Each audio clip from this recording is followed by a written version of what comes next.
Now let's go ahead and take a preview of our top headlines this morning. Starting off with breaking news that came in around 3:30 this morning. A tragic start to the new year. A collision between two vehicles, a car and a distributor truck on Gateway East and Pandel has led to one fatality. And the bomb squad is investigating a suspicious package at the National Guard facility in Northeast El Paso.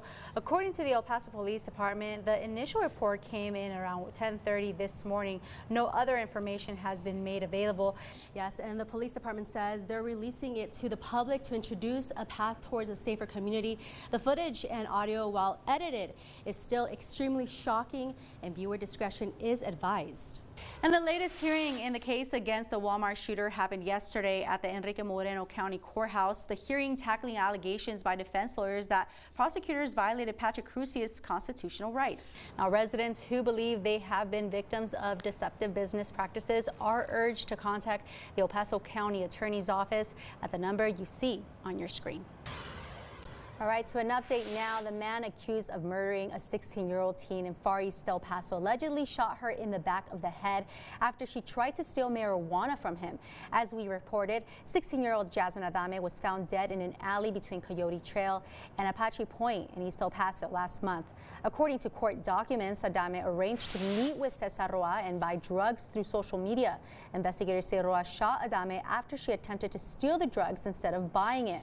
According to police, Roa sold drugs to an undercover officer. That's how investigators were able to match his description to the shooter described by a witness on the night of the shooting. Now, El Paso City Council is set to discuss several items regarding the appointment of an interim city manager and the process at the next week's City Council meeting. And Washington correspondent Vinay Sinlan joins us live with more. Vinay, there's not a lot of time left. How are the candidates trying to convince voters?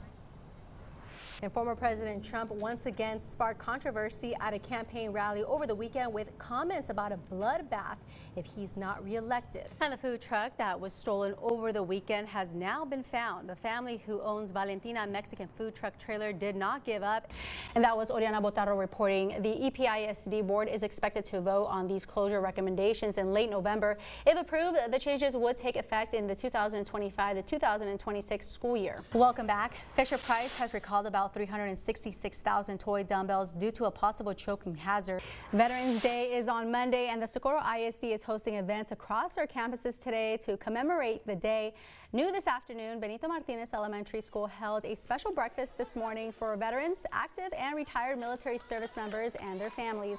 The event also included a parade and a special ceremony to honor veterans.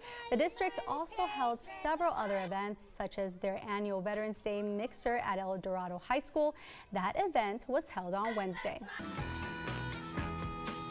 Now, in today's Borderlands Spotlight, we are shining the light on a man from Las Cruces who once battled a drug addiction, but now he is a pastor and an author of an award-winning book called Letters to My People. I had the chance to have a one-on-one interview with the author, and he says he hopes to help others who have struggled with the same addiction. Anthony Torres shares his story. Well, since the beginning of the year, we've seen a rise in teen violence. A personal trainer wants to eliminate that by providing teens with powerlifting at a local gym, giving teens a chance to release some tension in the weight room. Here's a look at my report. To this is actually pretty cool. Now get your hiking boots ready because the 2024 Hike-a-thon series is coming back next weekend at various trails, and according to the city, there are a total of 5 hikes, and if you complete 4 of them, you receive a prize. Now the hike series offers treks from beginner friendly to moderate and difficult to suit all skill levels. The Hike-a-thon starts on March 23rd through July 13th. PBS El Paso and PNC Bank Grow Up Great are coming together to invite families across the borderland to Be My Neighbor Day event. We have Fabiola Treviso Vasquez from PBS El Paso here to talk to us about this fun-filled event. How are you? Good, thank you. Thank you so much for having us. Of course. So I grew up with Mr. Rogers. So how are you keeping his legacy alive? Like, what are you providing for families out there? Welcome back. Thanksgiving is right around the corner, and El Paso families are getting ready to gather around the table to enjoy a warm meal together.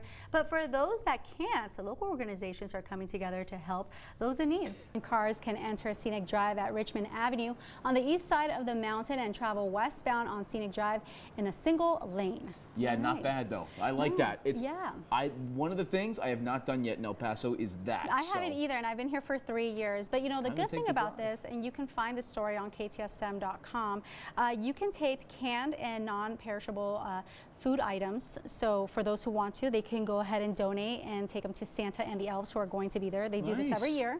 So if you haven't done that, maybe nice. The lobster trap tree has become an annual tradition each year. The traps are stored and recycled. Pretty cool stuff. That's pretty clever. But, you know, I guess it's a good idea if you can't go out and buy a tree, anything can be a tree, right? If you squint hard enough, like you said. If you squint hard enough, yeah, it could be a tree.